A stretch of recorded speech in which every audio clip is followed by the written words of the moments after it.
सबसे स्पेशल बात आप लोगों को बताऊं कि यहाँ से जब मैं निकली तो रास्ते में ही एकदम धूम धड़ाका होने लगा। हाँ, कौन सा धूम धड़ाका, एकदम। Hello my YouTube family, welcome back to my YouTube channel Kajal की दुनिया में आप सबका बहुत बहुत स्वागत है फ्रेंड्स। तो जैसा कि मैंने पार्ट 1 पार्ट 2 ब्लॉग डाल दिया है अपनी मैरिज लाइफ लव स्टोरी, जो कि बहुत ही इंटरेस्टिंग है। तो जाइए, आप लोग अगर पहली बार मेरे ब्लॉग पे आए हैं पार्ट 3 में, तो प्लीज़ पार्ट 1 और पार्ट 2 ज़रूर देखिए, आप लोगों को बहुत ही अच्छा लगेगा। और हमारी मतलब हैप्पीनेस सैडनेस सारी चीज़ें अभी डिवाइड आपस में टकराएंगी। तो प्लीज़ आप लोगों को मेरी रियल स्टोरी बहुत ही एक फिल्मी टाइप की लगेगी, तो आप लोगों को बहुत ही आई होप आप लोगों को बहुत ही अच्छा लगेगा। तो प्लीज़ एक बार ज़रूर देखिए, और थोड़ा सा भी अच्छा लगे तो प्लीज़ हमारे चैनल को सपोर्ट कीजिए। आप लोगों से हाथ जोड़ के विनती है, आपका एक सब्सक्राइब, आपका एक शेयर हमारी बहुत मदद करेगा। तो जैसा कि पार्ट 1 पार्ट 2 मैंने ब्लॉग डाल दिया अपनी स्टोरी, तो ये पार्ट 3 है। तो पार्ट 3 में भी आप सबका बहुत बहुत स्वागत है फ्रेंड्स। तो जैसा कि मैंने पार्ट 2 तक हुआ था कि हमारी शादी भी फिक्स, हमारी शादी की डेट भी निकल गई हमारी इंगेजमेंट के दिन। तो डिस्टेंस ज़रा भी नहीं थी, बस 1 ही महीने का डिस्टेंस था। तो क्या हुआ ना कि उसमें जो है ना कुछ प्यारे प्यारे मोमेंट्स आप लोगों को बताने भूल गए। तो दोनों वीडियो में आप लोगों का बहुत प्यार मिला, तो आई होप कि इस वीडियो में और भी ज़्यादा प्यार मिले। तो मैंने सोचा कि जब आप लोगों के साथ सुख दुख की मैंने कहानी शेयर की है, तो प्यारे प्यारे मोमेंट्स भी नहीं छोड़नी चाहिए। तो कुछ प्यारे मोमेंट्स छूट गए हैं, जो मैं पार्ट 3 में कंप्लीट करती हूँ आप लोगों से। तो यहाँ पे हुआ क्या ना कि जब मैंने इनको पहली बार कॉल करा ना, तो फिर मैं मतलब पहली बार मैंने सोचा, मैंने ये थिंकिंग मतलब अचानक मेरे मन में कहाँ से आई। मैं उस दिन भी जो है ना मतलब पापा को लेके ही अपने मतलब होम टाउन गई हुई थी। तो फिर मेरे मन में मतलब कि गाड़ी पे बैठे बैठे मेरे मन में ये फील होने लगा कि मतलब इतनी सारी परेशानियाँ, और पापा मतलब पेशेंट हैं, फिर उन्हें ये टेंशन, मेरी टेंशन, तो पता नहीं ऐसा क्या करे जो अपनी फैमिली की टेंशन को थोड़ी सी कम करे। तो इस वजह से मेरे मन में आई कि चलो एक बार कोशिश करते हैं, अगर मेरी एक कोशिश से अगर मेरी लाइफ चेंज हो सकती है। और सबसे जो सीक्रेट बात है वो मैं आप लोगों को बताती हूँ कि मेरे मतलब एक सबका छोटा मोटा सपना होता है ना, किसी को बहुत बड़ा सपना होता है, किसी का छोटा सपना होता है कि मेरे हस्बैंड ऐसे होते वैसे होते। तो मेरे भी कुछ छोटे छोटे सपने थे कि मतलब कि दिखने में थोड़ा सा कहता है ना कि फाइनेंशियल चलो थोड़ा सा कम भी चलेगा, लेकिन ना जोड़ियाँ कहते हैं कि पैसा क्या है आते जाते रहता है, लेकिन एक जोड़ी जो होता है ना तो वो हमेशा के लिए बन जाती है। तो अगर आपका जोड़ी अच्छा मतलब मेरा ये सपना था कि लाइफ पार्टनर जो है ना थोड़ा सा स्मार्ट, थोड़ा सा हैंडसम, और तो ऐसा हो तो फिर कि पैसे चलो अप डाउन भी चलेगा। तो फिर ये चीज़ था। तो फिर जब ये पहले बार आए थे तो मतलब कि हम लोगों का ये एक जो हम दोनों का जोड़ी है, सबसे पहले आप लोग ये बताइएगा कि हम दोनों की जोड़ी कैसी लग रही है। देवर बने हस्बैंड, तो अगर देवर हस्बैंड भी बन गया है तो हम लोगों की जोड़ी अच्छी तो लग रही है। हाँ, एक कॉमेंट तो बनता है। तो फिर ऐसे मैं इनकी भाभी भी होने वाली थी, लेकिन फिर भी मैं इनसे छोटी ही हूँ, ऐसा नहीं है कि अगर भाभी बन जाती तो मैं इनसे बड़ी हूँ। तो हमारी जोड़ी बन भी गई है, तो फिर भी मैं इनसे कितने 2-3 साल की छोटी हूँ ना। हाँ, 2-3 साल की छोटी ही, बड़ी नहीं हूँ। तो फिर आप लोग कमेंट से जरूर बताना कि हम दोनों की जोड़ी कैसी लग रही है। तो फिर क्या हुआ, नंबर तो हमारी आपस में मतलब कि फैमिली की बात हो ही रही थी, फ़ोटो भेजना ये वो। तो फिर मैंने सोचा कि चलो एक्चुअली बात क्या था कि पापा के पास छोटा फोन है। हाँ, तो तुम्हारा फोटो वगैरह जो आया था मेरे ही व्हाट्सएप पे आया था, जिसके वजह से तुम्हारा मेरा नंबर तुम्हारे पास मिला। हाँ, तो फिर मैंने सोचा कि चलो, तो फिर मैंने, और ऐसा भी नहीं था कि मैं इनको मतलब कि मेरा ये था कि चलो इसको पटा सटा के करना है, क्योंकि व्हाट्सएप नंबर भी था। तो मैंने मैसेज वैसेज कुछ भी नहीं भेजा, मैंने डायरेक्ट इनको कॉल करा। तो फिर बस जो भी मेरी क्या कहते हैं आंसर थी कि हाँ या ना, कोई प्रॉब्लम हो तो आप बोलो, और या फिर आपके भी मन में बहुत बातें हो रही होगी कि मतलब कि पता नहीं लड़की कैसी है, मेरे से करना चाह रही है, मेरे भाई से लग रहा था ये वो, तो मेरे घर में ये प्रॉब्लम है, इस वजह से जो है ना यहाँ पे फिर से जो है ना ये रिश्ते की बात खुली है। तो फिर आप पार्ट 1 सबसे स्पेशल बात आप लोगों तो मैंने सॉरी फ़ोन आ रहा था। तो फिर जब हम लोगों ने पहली बार भी बात करी तो बस ऐसे ही नॉर्मली बात की, ऐसा कुछ सीरियस नहीं था। तो फिर नॉर्मली ही बात की। उसके बाद फिर जो है ना, फिर हम लोगों ने, फिर मैंने छोड़ दिया। तब तक कोई रिज़ल्ट नहीं आया था, ना इन्होंने क्लियर कहा था, और मैंने तो जो अपना प्रॉब्लम था मैंने सुना दिया और येस या नो, और बस एक बार बोल दिया। फिर मैंने प्रेशर भी नहीं डाला। तो फिर जो है ना, तो फिर इनका क्या था ना कि थोड़ा सा लड़कियों के मामले में कि ये लड़की किस टाइप की है, किस नेचर की है, तो ये सब थोड़ा सा फोकस करने का इनका थोड़ा सा है नेचर। तो फिर इनको लगा कि चलो ठीक है, मतलब सोचे होंगे कि फिर से मुझे करेगी कॉल, तो मैंने एक बार ही करके फिर छोड़ दिया। फिर हम लोगों ने मतलब कि 10 दिन तक नहीं किया। तो फिर ये वेट करते रहे कि अरे कोई मैसेज नहीं आया, कोई कॉल नहीं आया। जबकि ये पहले कॉल में ना मुझे व्हाट्सएप नंबर अपना मतलब कि बोल रहे थे कि ये मेरा व्हाट्सएप नंबर है, तो आपको कोई भी प्रॉब्लम हो तो आप एक दोस्त के नाते मुझसे कांटेक्ट कर सकते हो। तो ये कह के ना पहली बार हम लोगों में फिर कॉल डिस्कनेक्ट हुआ। तो फिर मैं जब शादी नहीं, तो फिर क्या बात करना। तो फिर मेरे मन में कभी तक ऐसा कुछ था नहीं, तो फिर मैंने नहीं की। तो फिर ये 10 दिन तक मेरा वेट करते 10 दिन तक इन्होंने भी कोई कॉल नहीं, ना कोई हाय हेलो व्हाट्सएप पे कुछ भी नहीं किया। तो फिर जब नहीं किया तो फिर ये इंतज़ार वेट करते 10 दिन के बाद ये खुद कॉल किए। तो खुद कॉल किए, उसके बाद फिर क्या बोले आप? क्या बोले थे वो हमको भी ध्यान नहीं, किस कोई बात को लेके ही कॉल किए हुए थे। हाँ, तो फिर ऐसे ही हाल चाल किए, तो कोई हाय हेलो नहीं। तो बोले कि आपने कुछ क्लियर नहीं बोला, तो फिर मैं आपसे क्यों बात करूँ, है ना। तो यहाँ पे तो मतलब कि हम लोगों का ऐसा कुछ तो है नहीं कि हम लोग सीक्रेट गर्लफ्रेंड बॉयफ्रेंड की तरह ये कर रहे हैं। तो फैमिली मैटर है, हमारा अरेंज मैरिज हो रहा है। तो फिर जब फैमिली में क्लियर हो जाएगी तभी तो हम लोग कुछ बात करेंगे ना। तो फिर दूसरे कॉल में भी यही सब बातें हुई।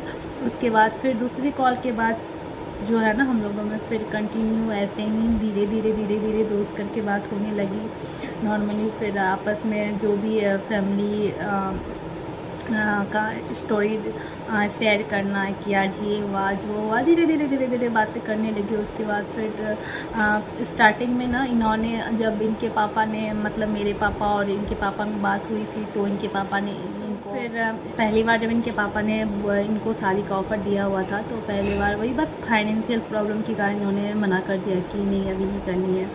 तो फिर जब मेरे से बात हुई तो फिर क्या कहते हैं, फिर बात होने लगी। तो फिर जो है ना, यही बोलने लगे कि नहीं अब जितनी जल्दी हो उतनी करनी है, क्योंकि मुझे ना मतलब मैंने भी जैसा सोचा था कि मुझे लड़की ऐसी चाहिए वैसे चाहिए, थोड़ी एटीट्यूड वाली चाहिए, तो मैं एकदम वैसी ही हो। है ना, सही बात। और ये कहते भी है कि ऐसे तो 1-2 फ्रेंड मेरी रही है, लेकिन मतलब मुझे क्या कहते हैं, मैं घरेलू भाषा में आप लोगों को बताती हूँ कि मुझे ही तेल लगाती है, लेकिन मुझे तुम्हें तेल लगाना पड़ता है, ऐसा कुछ हमारे साथ होता है। तो फिर उसके बाद फिर जब बातें होने लगी तो फिर ये ही बोलने लगे कि नहीं चलो जल्दी ही कर लेते हैं तो अच्छा है। तो फिर हमारा लॉकडाउन जो है ना, लॉकडाउन में हमारी पूरी शादी को मतलब कि शादी की जो भी शॉपिंग वगैरह होती है, तो वो सारी चीज़ें जो है ना लॉकडाउन ने बर्बाद कर दी। लेकिन फिर भी करना ज़रूरी था पापा के लिए।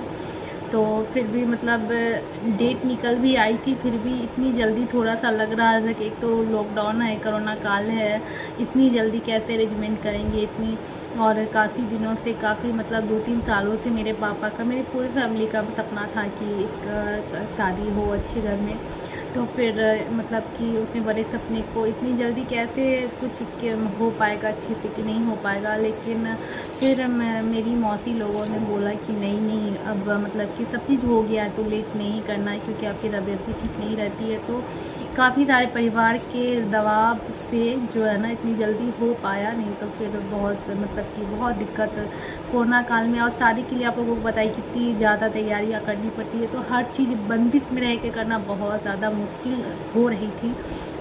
लेकिन फिर ये भी मतलब ये भी बोलने लगे नहीं चलो कर ही लेते हैं, लंबा डेट क्यों करना, जब करना है तो चलो कर ही लेते हैं। तो फिर जो है ना तो फिर डेट हम लोगों ने डेट निकलवाई, मतलब फैमिली वालों ने डेट निकलवाई।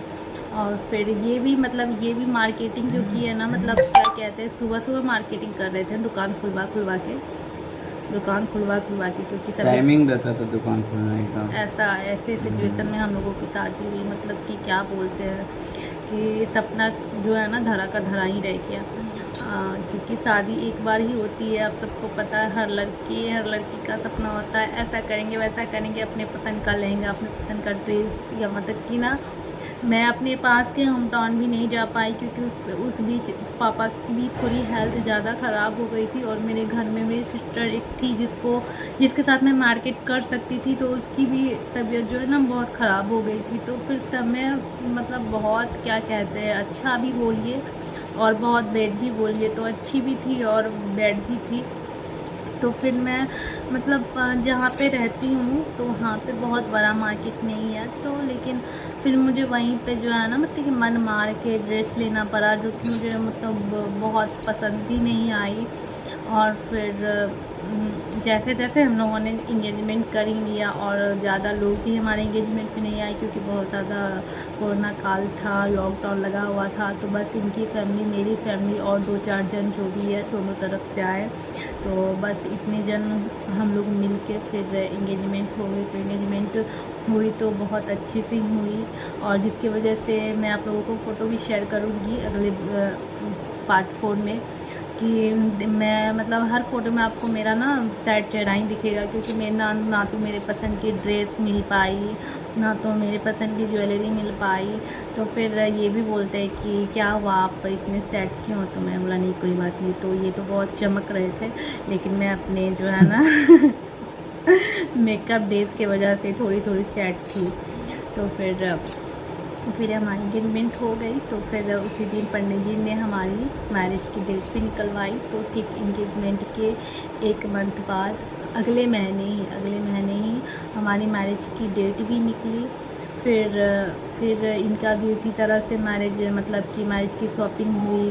मॉर्निंग में जाते थे, दुकान के गेट खुलवाते थे, फिर जो लेते थे। फिर मेरा भी इसी तरह से कुछ हुआ, 2 दिन 4 दिन करके हम लोगों ने थोड़ी बहुत शॉपिंग की, ड्रेस व्रेस लिया। उसके बाद फिर जो है ना, और शादी के दिन क्या हुआ, शादी के दिन जो है ना मुझे पहुँचते 2 बज गए है ना, स्टेज पे 1 बज गए। तो हुआ क्या ना कि मैंने कॉल भी किया था स्टेज पर से कि क्यों इतना लेट हो रहा है। हाँ, लेट हो गया। मेरी पार्लर वाली जो है ना सजाने में मुझे मेकअप बहुत एक्चुअली देर एगो लगा दी। क्रूशियल मोमेंट भी आ गया था ना, दीदी वाली तबीयत खराब हो रही हाँ, है। मैंने बताया था ना आप लोगों को कि उस टाइम मेरी ये सिस्टर का जो है ना बहुत ही हेल्थ ख़राब हो गया था, लेकिन डेट निकल गई थी, सारी तैयारियां हो गई थी, तो फिर मतलब पीछे नहीं हो पाता, इसलिए। और पापा को मेन देखते हुए कि हो जाएगी, तो फिर पापा को भी डॉक्टर क्या निकलना था, तो सोचा कि चलो ये सब हो जाएगा, तब तक जो है ना लॉकडाउन खुल जाए, इस वजह से कि शादी इधर निपट जाएगी, फिर लॉकडाउन खुल जाएगी, फिर लखनऊ जाना है, तो बहुत दूर का सफ़र था, तो इसलिए थोड़ा सा इस वेट में भी। तो फिर इसी वजह से तो फिर उस दिन रात में ही हुआ क्या ना कि मेरी सिस्टर का जो है ना बहुत ज़्यादा वो मतलब इतना ज़्यादा हो गया कि वो बेहोश होके गिरने वरने लगी। तो इस वजह से जो है ना मतलब थोड़ा बहुत शादी में भी जो है ना सभी लोग थोड़ा सा मतलब डिप्रेशन, दुखी सैड हो के ही मतलब सारा चीज़ हुआ। तो इस वजह से भी मुझे स्टेज पर पहुंचने में काफ़ी लेट हो गई, 1 बज गए। और फिर 1-2 बजे के अंदर में हम लोगों का क्या कहते हैं वरमाला हुआ। उसके बाद फिर हमारे पास ही विवाह भवन है, तो वहाँ पे वरमाला हुआ हम लोगों का। उसके बाद फिर हम लोग घर आए, तो फिर घर पे शादी कितने बजे से। फिर सबसे स्पेशल बात आप लोगों को बताऊं कि यहाँ से जब मैं निकली तो रास्ते में ही एकदम धूम धड़ाका होने लगा और कौन सा धूम धड़ाका, एकदम डिशम वाला। तो क्या हुआ ना कि हमारी गाड़ी ना टकराई थी। नहीं एक्चुअली हुआ तो क्या, हमारी जो कार थी उसमें एक बाइक वाला आके ठोकर मार दी। तो ठोकर वो मारे, मतलब विस्तार में नेक्स्ट ब्लॉक में बताएंगे। हाँ, रास्ते में क्या क्या हुआ। तो वो मैं आपको नेक्स्ट ब्लॉग में डालूँगी। फिर जाने के बाद क्या हुआ, हमारी किस तरीके से खातिरदारी हुई, फिर हम लोग मायके आए, पहली फिर रसोई वगैरह। हाँ, तो सारी चीज़ें मैं आप लोगों को बताऊंगी पार्ट 4 में। तो चलिए इस वीडियो को मैं यहीं तक एंड करती हूँ फ्रेंड्स, क्योंकि बहुत लॉन्ग हो जाएगा। तो आप लोगों से एक ही विनती है कि प्लीज़ आप लोगों को थोड़ा भी अच्छा लगे तो प्लीज़ हमारी हेल्प कीजिए, हमारी मदद कीजिए। आप लोगों की बहुत की मदद की ज़रूरत है। मैं आपका एक लाइक, एक शेयर, एक कमेंट और एक सब्सक्राइब हमारी बहुत हेल्प करेगा। तो चलिए फ्रेंड्स, इस ब्लॉग में बाय बाय, मिलते हैं नेक्स्ट ब्लॉग में। वीडियो अच्छा लगे चैनल को सब्सक्राइब कीजिएगा।